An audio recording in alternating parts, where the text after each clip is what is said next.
Dubai ખાતે Chinese કંપનીને ગેરકાયદેસર ભારતીય પ્રી-એક્ટિવ સિમ કાર્ડ મોકલવાના રેકેટમાં પર્દાફાશ થયો છે।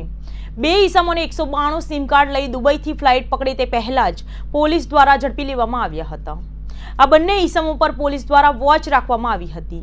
આ કાર્ડનો ઉપયોગ કયા હેતુથી થયો હોય તે સહિતની વિગતો મેળવીને પૂછપરછ હાથ ધરવામાં આવી છે। પોલીસને બાતમી મળી હતી કે ભારતમાં ગેરકાયદેસર રીતે પ્રી એક્ટિવ સિમ કાર્ડ મેળવી દુબઈ ખાતે મોકલાવવાની પ્રવૃત્તિ એક ટોળકી દ્વારા કરવામાં આવી રહી છે, જેથી ટોળકીનો એક સભ્ય અન્ય સભ્યને મોટી સંખ્યામાં એક્ટિવ સિમ કાર્ડ આપી તેને દુબઈ ખાતે મોકલવાની ફિરાકમાં છે।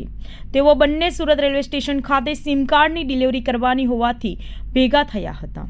પોલીસે અજય કિશોર સોજિત્રા તથા દુબઈના વતની એવા શહદ ફારૂકા બાગુનાને ઝડપી લીધા હતા। તેમની પાસેથી એરટેલ કંપનીના કુલ 192 એક્ટિવ કાર્ડ મળી આવ્યા હતા।